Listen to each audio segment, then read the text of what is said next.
Deus, vamos dar continuidade ao nosso devocional diário no Evangelho de Mateus, hoje lendo Mateus, capítulo 24, versos 32 a 44. Após a leitura do nosso texto, nós estaremos então meditando nos pontos principais dele. Vamos à leitura do texto. Mateus 24, verso 32 diz: Aprendei, pois, a parábola da figueira. Quando já os seus ramos se renovam e as folhas brotam, sabeis que está próximo o verão. Assim também vós, quando virdes todas estas coisas, sabei que está próximo às portas.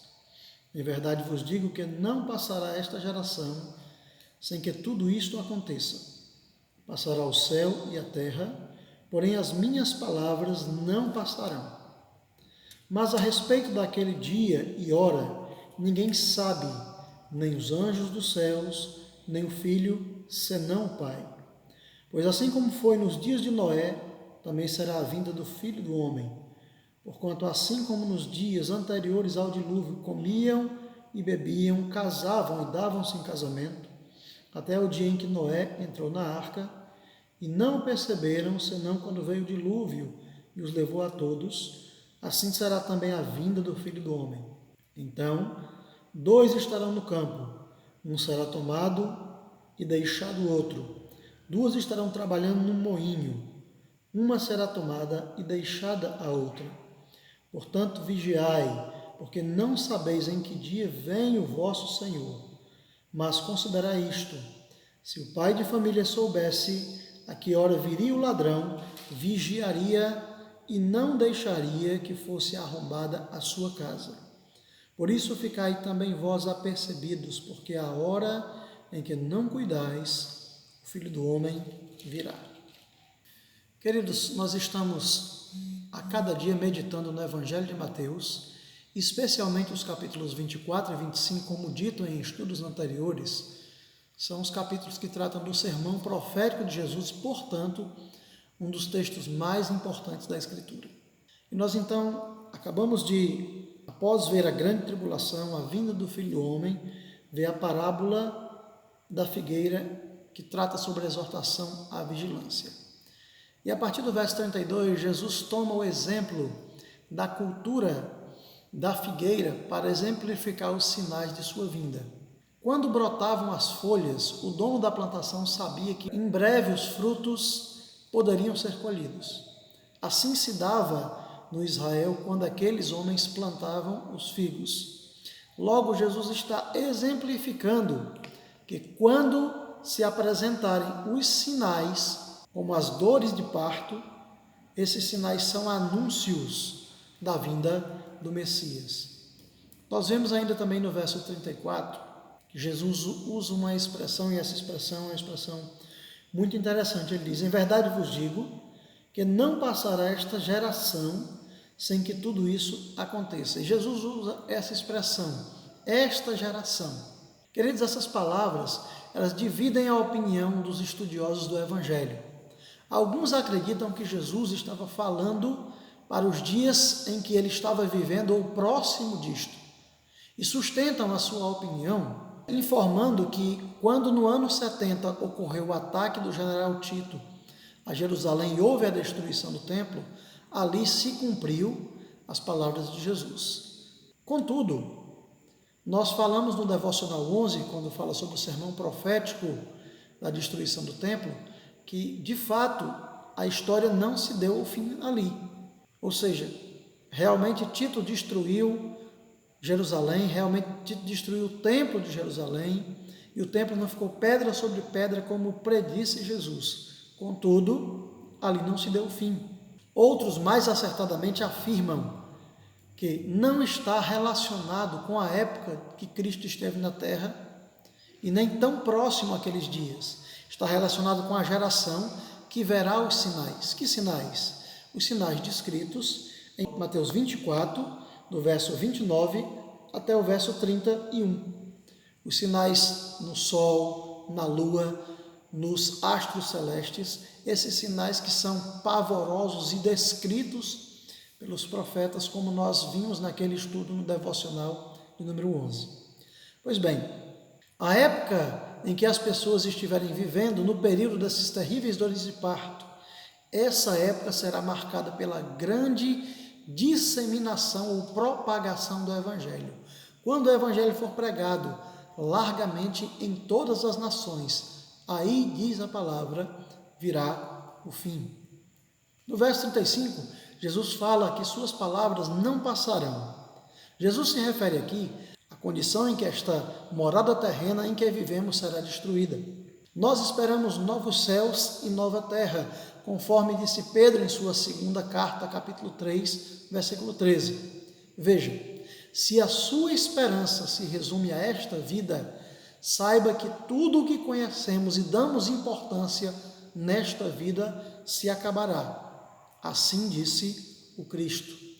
O verso 36 trata de uma questão sobre o tempo da vinda do Messias, mas a respeito daquele dia e hora, ninguém sabe, nem os anjos dos céus, nem o Filho, senão o Pai. É fato que os discípulos de Jesus queriam fixar o tempo com precisão. Aqui eu quero abrir umas aspas. Nós, pecadores, sempre queremos controlar tudo. Gostamos de segurar as rédeas da história. Fecha aspas. Prova disso está em Atos 1, versos 6 e verso 7, que diz assim: Então os que estavam reunidos lhe perguntaram: Senhor, será esse o tempo em que restaures o reino de Israel? Respondeu-lhes: Não vos compete conhecer tempos ou épocas que o Pai reservou pela sua exclusiva autoridade. Queridos, ao invés disso, Jesus assevera que devemos estar vigilantes, devemos viver na mordomia e serviço de Deus, preparados para a sua chegada, para a chegada do Senhor. E preparados nessa expectativa, desejando a chegada do Senhor. O que eu quero dizer com isso é que o Senhor tem as rédeas da história, o controle da história em suas soberanas mãos. Nos versos 37 e 39, Jesus demonstra que sua vinda será como a vinda do dilúvio, ou seja, repentina. Ele usa o exemplo dos dias de Noé, quando todos estavam distraídos, quando todos estavam engajados em seus negócios, mesmo após o alerta dado por Noé, o alerta da palavra de Deus, ninguém quis ouvi-lo. Noé então entrou na arca e o dilúvio pegou a todos de surpresa. Naqueles dias, as pessoas foram advertidas e desprezaram a palavra de Deus. Isso tem acontecido também nos nossos dias. E por mais que a palavra seja disseminada ou propagada, haverão pessoas que irão desprezá-la. Portanto, aquelas pessoas na época de Noé foram destruídas. Assim também Jesus define a sua segunda vinda. Ela será inesperada, ela será repentina. Quando menos estivermos preparados, Jesus virá. Nos versos 40 ao verso 41, o texto diz assim: Então, 2 estarão no campo, um será tomado e deixado o outro. 2 estarão trabalhando no moinho, uma será tomada e deixada a outra. Queridos, muitos têm acreditado que estes versos estão relacionados ao arrebatamento descrito por Paulo em 1 Tessalonicenses 4, 16 e 17. Já outros estudiosos acreditam que isso é uma referência a um julgamento onde parte será levada e outra será deixada. Uma palavra àqueles que acreditam que Deus será misericordioso com aquelas pessoas que preferem viver uma vida de pecados. Queridos, é certo que Deus julgará toda impiedade e todo pecado. E Paulo disse também na sua primeira carta aos Coríntios que todos iremos comparecer diante do tribunal de Cristo para dar conta de nossas obras. Então, certo é que Deus julgará toda impiedade e todo pecado. E quem não estiver debaixo do sangue do Cordeiro será terrivelmente condenado. Nos versos 42 ao verso 44, Jesus finaliza a sua parábola alertando sobre a vigilância.